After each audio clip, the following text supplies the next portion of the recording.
I spent the last few years of my career in the healthcare system in Canada, managing project management teams in the cancer control system. And one of the things that you quickly learned in the healthcare system is that it wasn't the doctors who made the system run. It wasn't the doctors who made it work and held everything together. It was the nurses.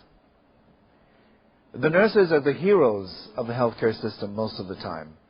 And the majority of them are women. They hold everything together. They nurture the patients. They are the glue that manage to keep all of the disparate, all of the warring parts of these complex systems held together for the sake of the patients. Our sisters and our ecclesias do the same thing. And when we, as brethren, are engaged in the controversial issues that we often have to be engaged in, when we're engaged in managing the trouble, the conflicts, the issues, sometimes effectively, sometimes ineffectively, oftentimes it's our sisters that hold everything together behind the scenes, that make it so that families are cared for and not forgotten, that ensure that the elderly, the infirm, the young in the truth, feel a part of and are able to feel loved and cared for. This week we're going to be looking at a few sisters. Now, my greatest limitation is that I am a man, which means I'm going to, the best of my ability, try to imagine my way into a sister's heart. Sometimes it will be folly to even attempt to do it. And other times we might get at least a sense of what our sisters might be thinking in these passages. And I'd be happy to get any feedback, especially from sisters, with respect to their thoughts, their ideas, their perceptions of what could be going on in the circumstances that we look at. We begin with Sarah. And we begin with Sarah in Genesis chapter 11. Genesis chapter 11, verse 30. And this is our introduction to Sarai. Her name has not yet been changed. But Sarai was barren. She had no child. Now the writer could have stopped at Sarah was barren, and we would have gotten the point. But he writes, Sarai was barren. She had no child. It is as if this is the central fact of her reality. It's the source of her pain, of how she has been treated, of how she is viewed by the society in which she lives. In this day, a woman's worth, in the eyes of the society, not necessarily in the eyes of her husband, her worth was tied to the children that she had, particularly sons. And for a woman to be barren, for a woman to have no child, would have been a great trial for her to bear. A great trial indeed. Now, some of the men who have written dictionaries, lexicons, analytical commentaries, say that the name Sarai means my princess. But there's another body of thinking that says that the name Sarai means she that strives, she that contends. An interesting element to the story of Sarai is going to be that both of these possible interpretations for this name are evident in the life that she leads, that is described for us in Genesis. Chapter 12 begins with the great Lech Lecha in Hebrew. Now the Lord had said unto Abram, Get thee out of thy country, and from thy kindred, and from thy father's house. And some Hebrew commentators refer to that phrase at the beginning, get thee out. And they say that it could be interpreted to mean, leave for your own good. Leave for your own good. So Abram, a man who has been spoken to by God, leaves Ur of the Chaldees, or leaves the country that he has come to, after his father has departed from Ur of the Chaldees, and goes to a place he's not sure is going to be the destination. He's not sure where he's going, but he knows he has to leave. And Sarai leaves with him. Sarai shares his vision. She shares his belief. She shares his profound trust for the God who has spoken to him. Leave your kindred and your father's house unto a land that I will show thee. And I will make of thee a great nation, and bless thee, make thy name great. Thou shalt be a blessing.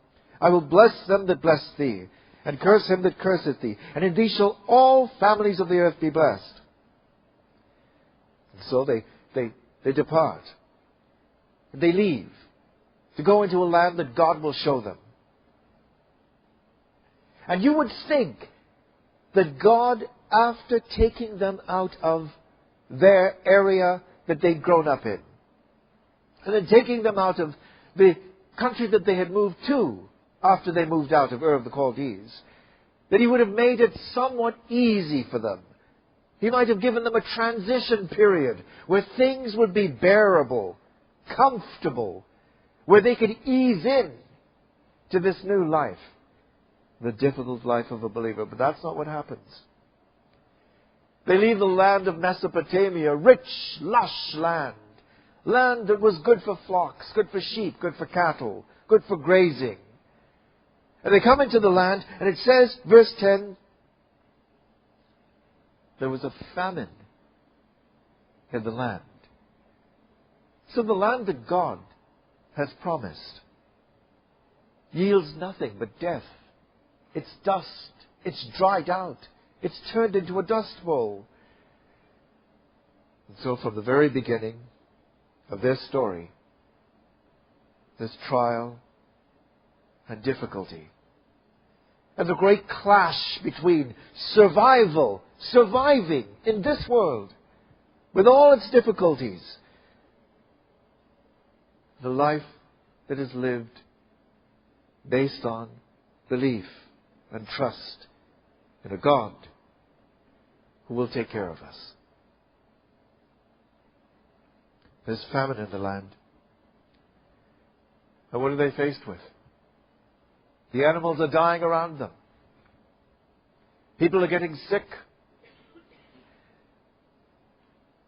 They can stay in the wilderness and die in that wilderness, or go down into Egypt. Egypt, where animals are gods. Where Pharaoh, a licentious man, is worshipped as a god. And where the moral standard of the society was so low that people were at risk at all times who were traveling through as sojourners. Abram knew that even in Egypt there was a respect for marriage, but he also knew that there was nothing stopping the Egyptians from killing him for his beautiful wife, at this time around 65 years of age. And so it says, it came to pass when he was come near to enter into Egypt, he said unto Sarai his wife, Behold, now I know that thou art a beautiful woman to look upon. Therefore it shall come to pass when the Egyptians shall see thee, that they shall say, This is his wife. And they will kill me, but they will save thee alive. Say, I pray thee, that thou art my sister, that it may be well with me for thy sake, and that my soul may live because of thee. If you were to put yourself in Sarai's shoes for a moment, and just reflect on what you might think, what you might say, if your husband asked you to do that.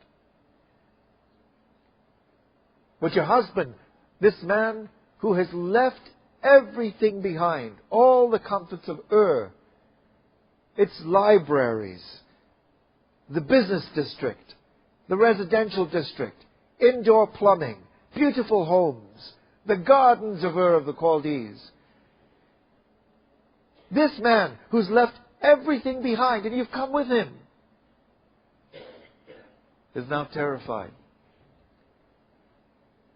that the same God that has asked him to leave of the Chaldees will not take care of him in Egypt.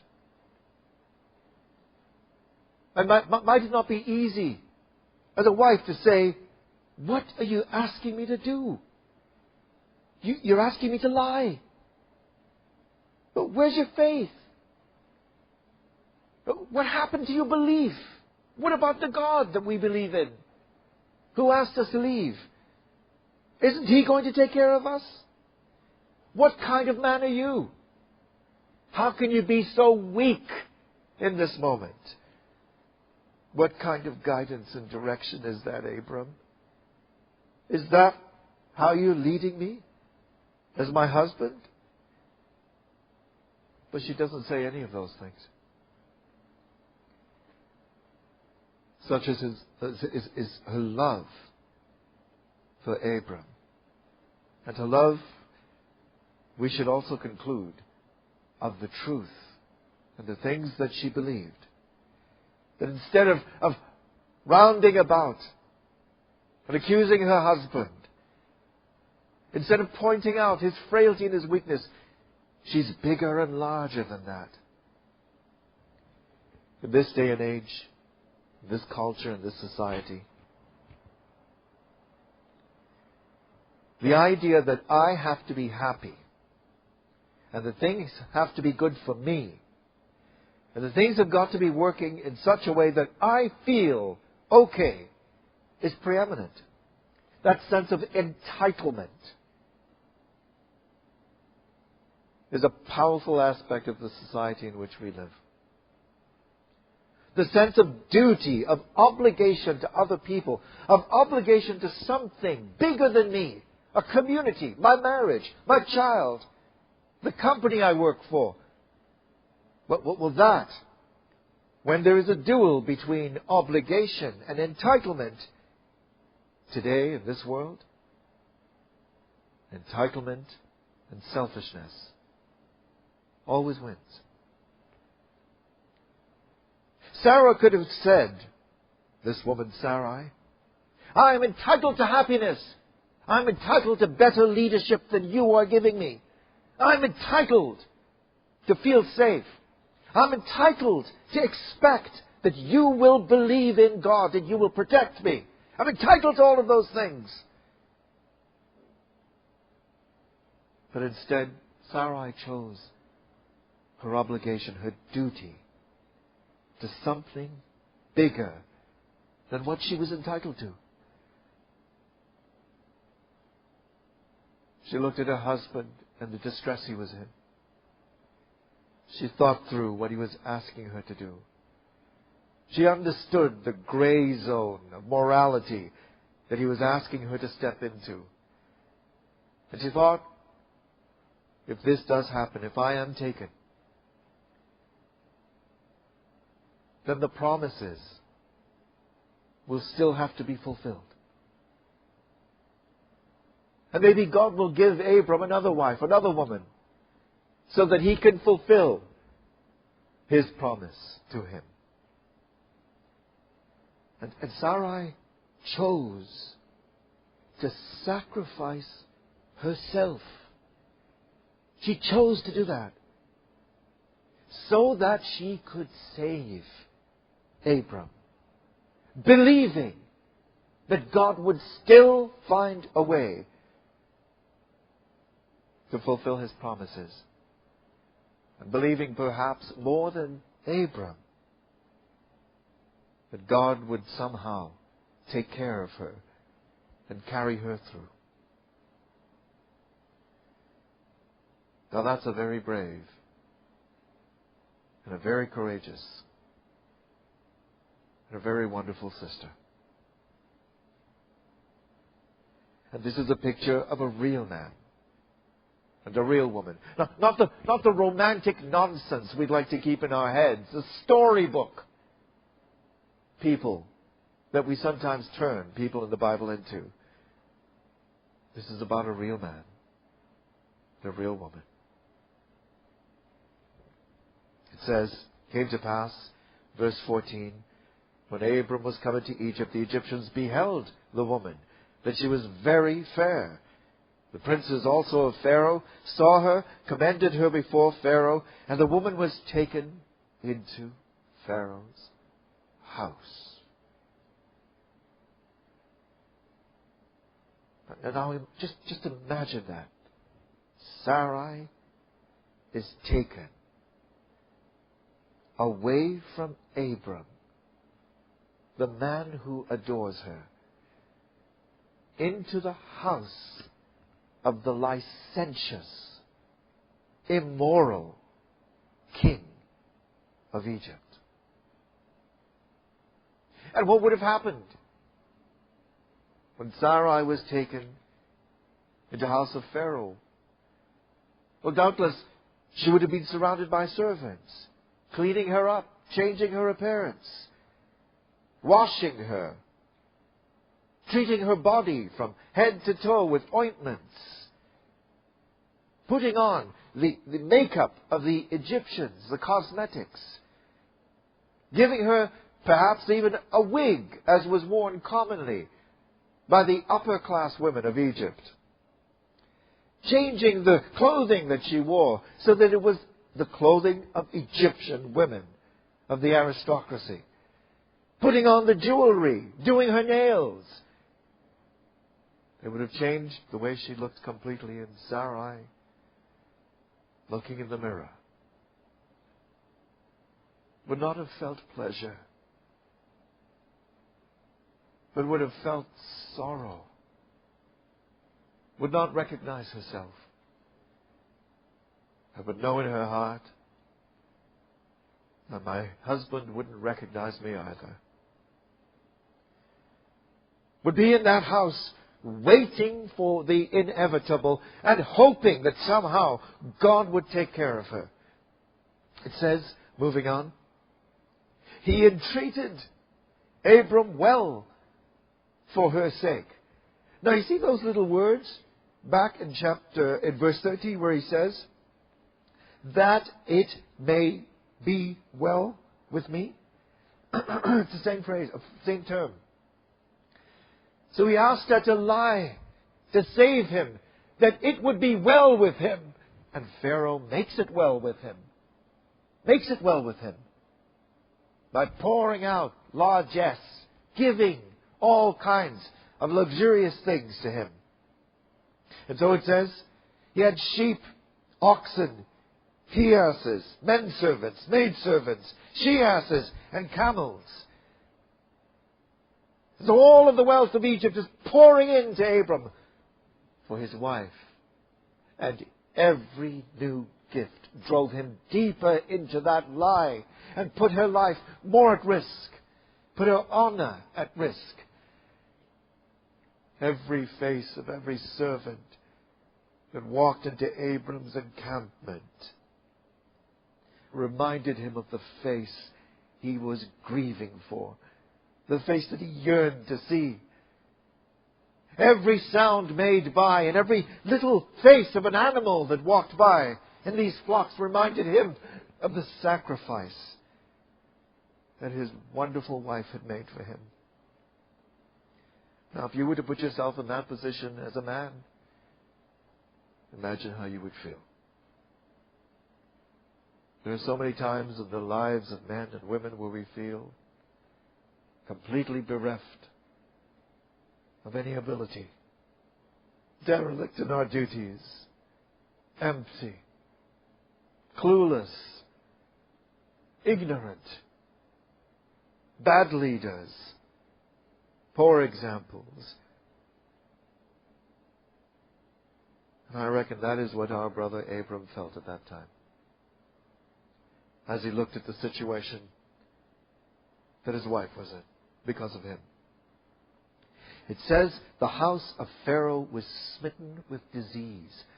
And as they fell, every man, woman, and child throughout the palace, except for Sarah. Sarai would have been called in and interrogated. Who are you? Where are you from? What exactly is your relationship to this man? Why is everybody sick? And you're not sick? And there is no doubt that Sarai told Pharaoh, sick Pharaoh, depleted and diminished Pharaoh, the truth. Now, under most circumstances, Pharaoh would have executed Sarai, Abram, and everybody that was with them. But there was terror that was in the hearts of everyone in the palace of Egypt because of what God had been doing. And there is no doubt that Sarai would also have said, this is happening in the palace because of our God. And when Pharaoh calls Abram, this is what happens. He says to him, what is this that thou hast done unto me? Why did you not tell me she was your wife? Why did you say, she is my sister, so I might have taken her to be my wife? Now therefore, behold your wife. Take her and get out of here. Now, I don't know about you, brother, but if that was me, I think Sarai would have to take me in a little paper bag out of that room. Because this is a man who has lost his integrity completely. Who is in front of the man, the most powerful man on the face of the earth in that general region, and he has lied to him. And he's involved his wife in the lie. And God has acted. Sarai chose obligation over entitlement. So did God. God could have said, I'm entitled to belief and trust from the people that I call. I'm entitled to that. He doesn't even trust me. This man that I've spoken to directly doesn't trust me. This man who would eventually be called the friend of God. And I'm just going to leave him to deal with his situation. I'm leaving him in the lurch. Let him learn a good lesson. But that's not what he does. God is bigger than that. God doesn't act with entitlement.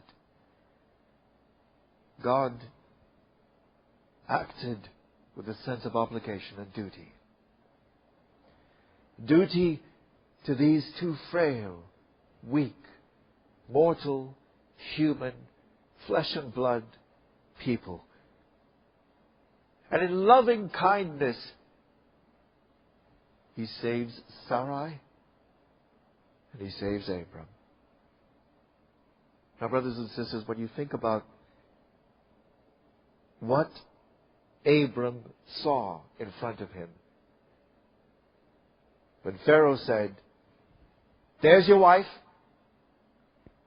take her and get out. The woman that he saw didn't look like Sarai. But because of him, had upon her the marks, the form the fashion, the image of the world. What he saw in front of him was a beautiful Egyptian woman. And what did she see? A man who was like a husk of himself, with hollows under his eyes because of his weeping for his own unbelief and what had happened to his wife and what he could only imagine could be happening. A man who had lost so much of his sense of strength, the ability to lead, to guide. And so two people look at each other and don't recognize each other. But in fact, recognize aspects of each other they had not realized.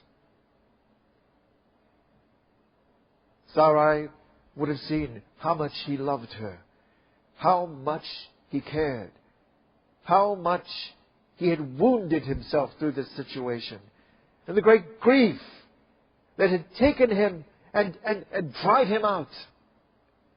And she would have seen his frailty.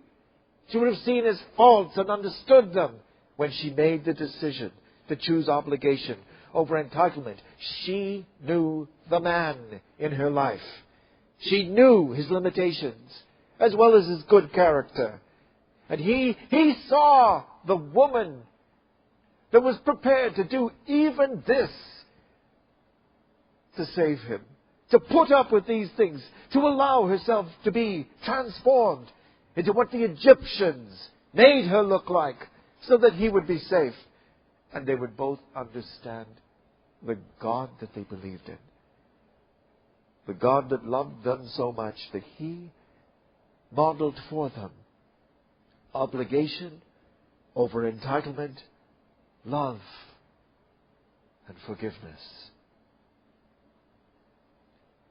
In any marriage that lasts a long time, bad things are bound to happen.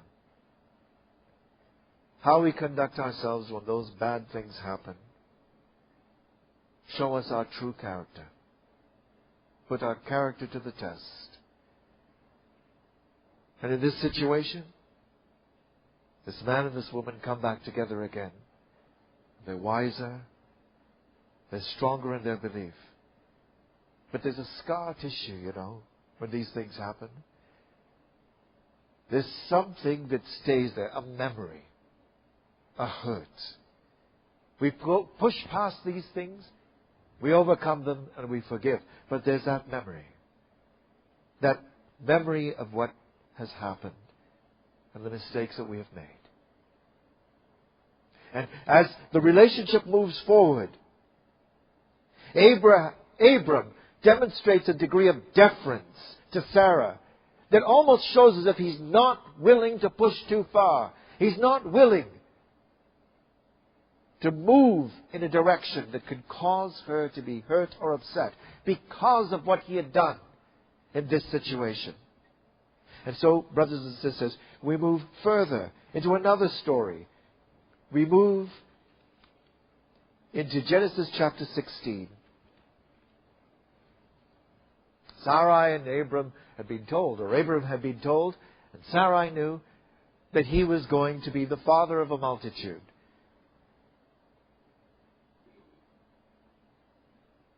Verse 6 of chapter 15 says, he believed in the Lord. He counted it to him for righteousness. When he showed him the stars and told him, your children are going to be like this. And now this man who had doubted God in the matter of Egypt believes, and God accounts it to him for righteousness. And then years go by and nothing happens. And Sarah sees herself aging. And it says, chapter 16 verse 1, Sarai, Abram's wife, bare him no children, and she had a handmaid, an Egyptian, whose name was Hagar. Sarai said unto Abram, behold now, the Lord hath restrained me, from bearing. So what we see in Sarai, apart from courage and grace and patience and tolerance of the weakness and the frailty of her husband and faith, is a pragmatic, common sense, down-to-earth attitude to life. She looks at the circumstance and she thinks practically, well, how could I ever have a child at this stage? But according to the law of the land, according to the code of Hammurabi, according to the social norms, if my servant has a child and my servant belongs to me, then that child is my child, or can be my child, if I choose for it to be so. And so she takes Hagar, young Egyptian Hagar. And remember, if you had left Egypt as an aristocratic woman, your servants would have been beautiful young servants. So here's this young Egyptian woman, a servant, part of the wealth given by Pharaoh to Abram and to Sarai. And she gives this girl to Abram. Now this young woman is a slave. She's used to being seen as a thing, property, chattel, at the beck and call of her masters, of her mistress. With all of the humiliation that goes with slavery, all of the lack of selfhood, of identity, of being an individual, of being your own person at your own beck and call. And when she now spends time with a godly, loving, sensitive, kind, considerate, warm-hearted, gentle, believing man, what's the effect going to be on her?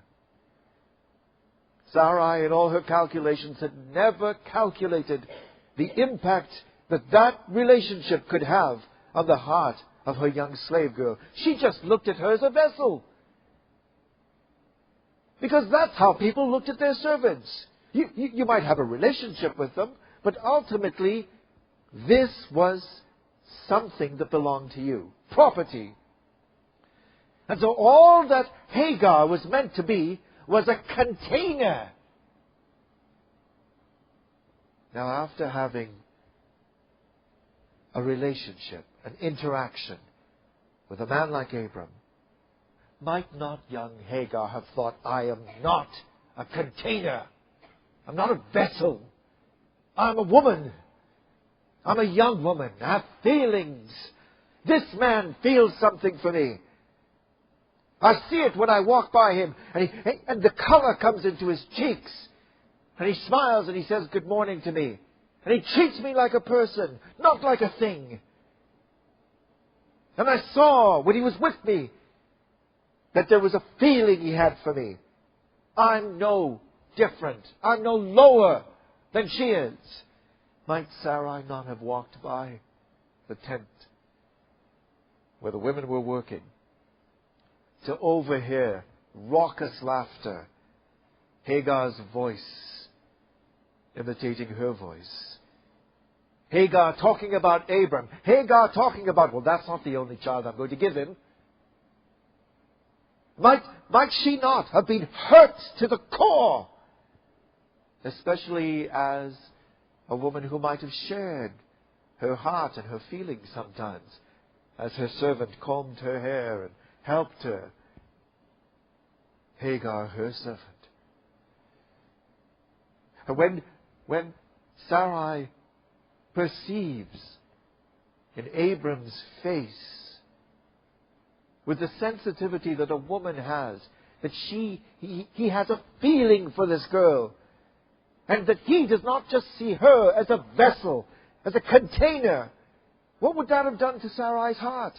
What would this have done to this gracious, courageous, loving woman's heart, who all her life had to deal with the fact something is wrong with me. I'm not like other women. I'm not as good as them. I can't have a child.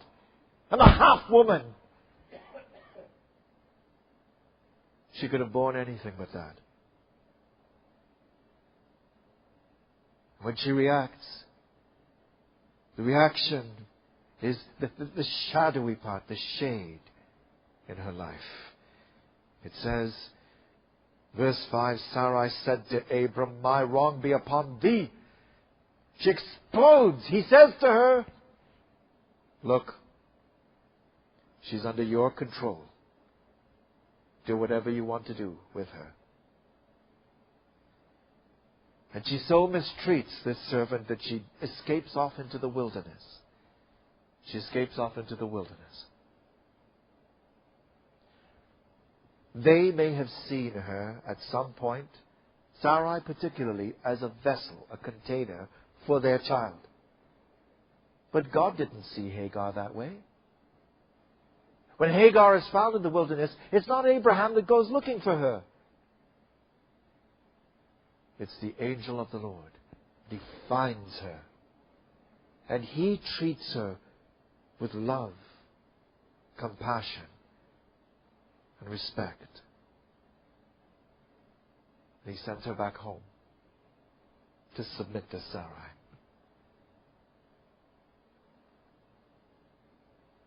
When we look very, very briefly at the story of a woman who would come later, Rebecca.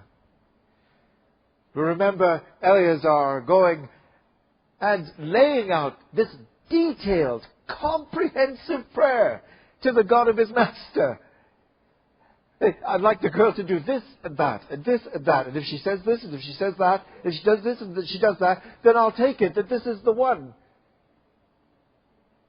And the prayer is all about a girl who is about strength of character and will and community. Community. Because he doesn't just want her to give him water and then go on her way. And the girl herself spontaneously offers to water all the camels. Now, you've seen camels in pictures. A camel drinks gallons and gallons and gallons of water. And these stone vessels, these stone water pots, are very heavy. And so this was a young woman going down to the water source, back up to the camels. Down, up, down, up, down, up, down, up. And then she takes them home. And Eleazar knows that's the kind of girl that Isaac needs. He needs a girl like that. But the story isn't a happy story. Because the story involves a lot of shade in it, a lot of dark times. With Abraham and Sarai, there would be other mistakes. It wouldn't just be the matter of Egypt. It wouldn't just be the matter of Hagar. Other things would happen. And yet they held together. They grew closer and closer. At the end, it's the end of a wonderful romance. With all the real-life problems that husbands and wives have. That isn't the case with Rebecca.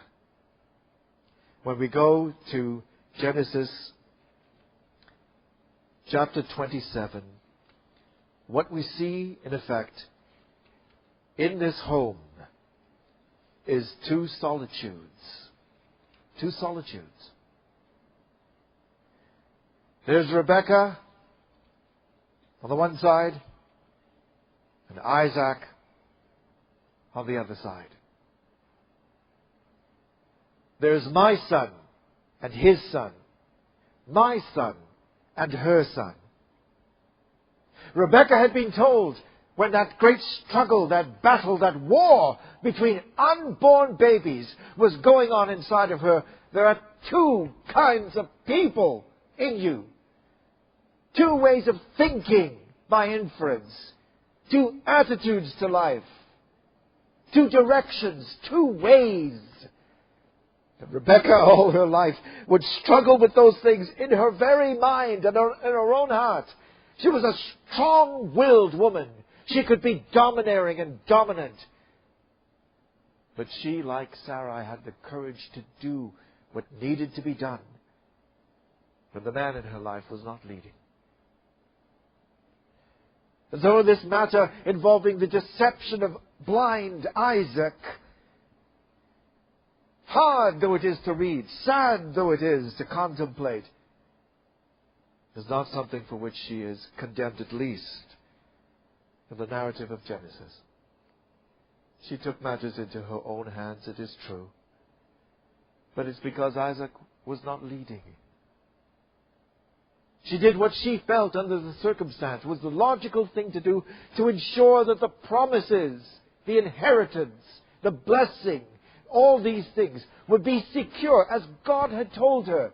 The younger shall be served by the elder. She could see and hear that Isaac was cutting across the will of God to do the wrong thing. She stepped in to do what she did. Now, Sarai made a sacrifice. She sacrificed herself to save Abram. She sacrificed herself again to bring the Egyptian servant into their marriage. And Rebecca, in this home with two solitudes, if there was even a hint of a chance that there could be a reparation, a renewal of love in the marriage that she had with Isaac, and some kind of warmth and closeness that was like all the love that they had had at the beginning of their marriage, she sacrificed it all so that God's promises could be fulfilled the way He wanted them to be, and so that Jacob would play the role that he had to play. At the end of that story, the sadness and the sorrow that they feel when they look at Esau's wives, the kind of family life they live, the brokenheartedness she feels, it's crushing. She would never see Jacob again after sending him away to some of the worst years of his life in order to save his life. She's a strong woman, a very strong woman, an overpowering woman sometimes. Look at the words that she actually uses in that story in connection with the deception of Isaac. She says to him, verse 9 of chapter 27, "Go now to the flock and fetch me from thence 2 good kids of the goats, and I will make them savory meat for thy father, such as he loveth. And thou shalt bring it to thy father, that he may eat, and that he may bless thee before his death." And she says these words. They are strong words. Look what she said in verse 8. "Therefore, my son, obey my voice according to that which I command thee." This is a strong woman, a firm woman, not a woman to be trifled with, a kind of force of nature. And there are sisters like that. There are sisters like that. One crosses them only after much consideration in advance. And yet this strong, powerful, this innovative woman, this woman who could think on the fly and move with decisive, clinical precision, would have her heart broken in pieces at the end. She would never see her son Jacob, never hold a grandchild in her arms, never kiss one of those little ones again. Never kiss one of those little ones again. Never kiss one of those little ones again.